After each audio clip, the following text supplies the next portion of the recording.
महोदय, आज जिन लोगों ने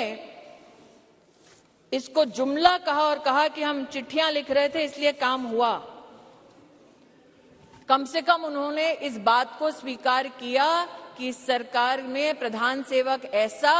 कि इतने विराट दिल का कि आप उनके साथ पक्षपात करते रहे। जब आपके साथ सत्ता थी आप बार बार उनका अनादर अपमान करते रहे, लेकिन उन्होंने बड़ा दिल दिखाकर आपके हर कम्युनिकेशन को पढ़ा, आपसे चर्चा की। मैं स्तब्ध हूं कि आज जिन लोगों ने व्याख्यान किया महिला सशक्तिकरण का, वो ये भूल गए कि सत्ता उनके पास थी, चमन उन्होंने लूटा, वरना आज जैसा कि प्रधानमंत्री जी ने कहा कब का ये गुलिस्तां हो चुका होता और हम जो साल 2014 में माननीय प्रधानमंत्री जी के नेतृत्व में देश की सेवा के लिए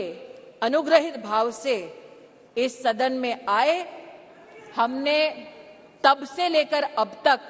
महिला उत्थान के लिए विभिन्न इकाइयों के माध्यम से, योजनाओं के माध्यम से प्रयास किए। इस सदन में महिलाओं के लिए टॉयलेट्स बनाने की बात हुई, इस सदन में महिला को किस प्रकार से घर दिलवाया उसकी बात हुई, लेकिन महिला सशक्तिकरण माननीय प्रधानमंत्री जी के लिए एकमात्र टर्म से संबंधित, योजना से संबंधित संकल्प नहीं। जब से उन्हें भारतीय राजनीति में राष्ट्र की, प्रदेश की अपनी सेवा करने का मौका मिला, तब से उन्होंने कहा कि मातृशक्ति गवर्नेंस का केंद्र बिंदु होना चाहिए, क्योंकि इन्हीं महिलाओं के माध्यम से प्रदेश और देश विकसित हो पाएगा। उसके आपके सामने 2-3 उदाहरण रखना चाहती हूं। एक, साल 2006 में जब माननीय प्रधानमंत्री जी के पास प्रदेश में मुख्यमंत्री की जिम्मेदारी थी तो उन्होंने जेंडर इक्विटी की पॉलिसी बनाई, लेकिन मात्र पॉलिसी तक सीमित नहीं रहे, अपने 10 अलग अलग विभागों के माध्यम से उन्होंने जेंडर बजट को भी प्रस्तुत किया। और जो आज कह रहे हैं कि मुद्दे पे आओ, तो मुद्दे की बात ये कि जब उनकी सरकार थी तो जेंडर बजट की दृष्टिकोण से साल 2013-14 का आंकड़ा था 90,000 करोड़ और मोदी की सरकार में 23-24 का जेंडर बजट अगर आप देखें तो वो है 2,23,000 करोड़। ये मुद्दे की बात पर आना चाहते हैं। मुद्दे की बात ये कि जब प्रधानमंत्री जी के पास प्रदेश की जिम्मेदारी थी तब उन्होंने बेटियों की शिक्षा के लिए अपने आप को समर्पित किया। ड्रॉप आउट रेट 18% था, प्रधानमंत्री जी के मुख्यमंत्री के कार्यकाल में ड्रॉप आउट रेट 1% हुआ और आज प्रधानमंत्री की जब उनको जिम्मेदारी मिली है तो राष्ट्र के इतिहास में पहली बार राष्ट्रीय शिक्षा नीति में महिलाओं के लिए अलग से फंड का, जेंडर इंक्लूजन फंड का प्रावधान करने वाली सरकार नरेंद्र मोदी की सरकार है। ये कहते हैं मुद्दे पर आओ, तो मुद्दा ये कि जब प्रधानमंत्री जी के पास प्रदेश की जिम्मेदारी थी तो उन्होंने ई ममता एक कार्यक्रम शुरू किया ताकि गर्भवती माताएं, बच्चे उसके माध्यम से सरकारी व्यवस्था से उनका बेनिफिट ट्रैक हो सके, कौन वंचित है उस तक हम पहुंच सके। और आज नरेंद्र मोदी जब देश के प्रधानमंत्री हैं तो राष्ट्र के इतिहास में पहली बार पोषण ट्रैकर के माध्यम से देश के 7.5 करोड़ बच्चे और 2.5 करोड़ महिलाओं को पोषण अभियान के माध्यम से डिजिटली सेवा पहुंचाई जाती है। ये कहते हैं मुद्दे की बात पर आओ, तो मुद्दा ये कि जब प्रधानमंत्री जी के पास प्रदेश की जिम्मेदारी थी तो उन्होंने मां वात्सल्य योजना की शुरुआत की, जहां महिलाओं को लगभग 1.5 लाख रुपए के माध्यम से जिनकी एनुअल इनकम थी उनको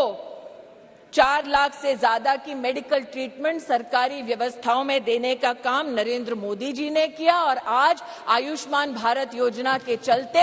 10 करोड़ गरीब परिवार, 10 करोड़ गरीब महिलाओं को सुविधा, 24,000 से ज्यादा अस्पतालों में, 1,60,000 से ज्यादा स्वास्थ्य केंद्रों में सेवा देने वाली सरकार मोदी की सरकार है, भाजपा की सरकार है। इसलिए जो कहते हैं कि महिला सशक्तिकरण मात्र आज एक चुनावी मुद्दा है, उनसे कहना चाहती हूं, नरता का आदर्श तपस्या के भीतर पलता है, देता वही प्रकाश आग में जो अभित जलता है। आपने नरेंद्र मोदी जी पर कई आक्षेप किए, राष्ट्र के नवनिर्माण में, चाहे वो मेक इन इंडिया हो, चाहे वो धारा 370 को हटाने की बात हो, हर विषय पर, जीएसटी पर भी न सिर्फ व्यवधान किया बल्कि व्यवधान के बाद जब इस सदन ने उन कानूनों को पारित किया तो आप एक्सटर्नल ऑर्गेनाइजेशंस के माध्यम से कोर्ट में चुनौती देते गए, कोर्ट में भी हारे, पीपल्स कोर्ट में भी हारे। इस बार लोग कहते हैं कि 27 साल नहीं, अगर आप जनसंघ की पृष्ठभूमि देखें तो 1974 से हम प्रमाणित कर सकते हैं कि हमारी आइडियोलॉजी ने, हमारे ऑर्गेनाइजेशन ने बार बार कहा कि आप संवैधानिक ढांचे की मर्यादा में महिला का आरक्षण गारंटी करें। मोदी आज इस अधिनियम के माध्यम से महिलाओं को जो वंचित है वो अधिकार गारंटी कर रही हैं और इसीलिए पूरे सदन से विनम्र आग्रह है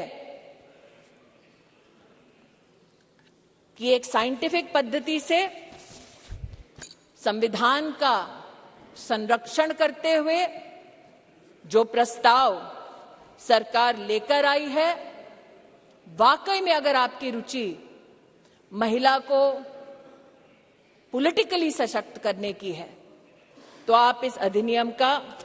समर्थन करें। अंत में कुछ लोगों ने अपने वक्तव्यों में यह भी कहा कि आप रैंकिंग देख लीजिए। मैं उस पर एक स्पष्टीकरण देना चाहती हूं महोदय। अंतर्राष्ट्रीय रैंकिंग में वो महिला जो भारत की पंचायतों से जीत कर आती है, उस महिला का न सम्मान होता है न उसकी गणना होती है। अंतर्राष्ट्रीय रैंकिंग्स में वो महिला जो विधानसभा या विधान परिषद में चुनकर आती है, उस महिला की भी गणना नहीं होती, उसकी भी गिनती नहीं होती। अंतर्राष्ट्रीय रैंकिंग में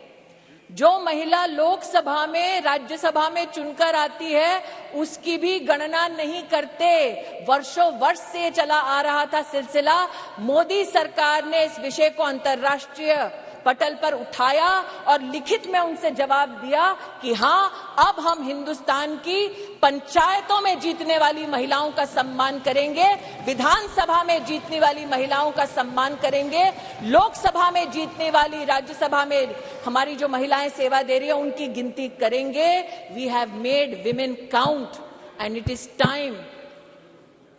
for you to step up in the opposition and not mere reduce your words to paper, to speech, but speak with action and support Nari Shakti Vandan Adhiniyam. धन्यवाद।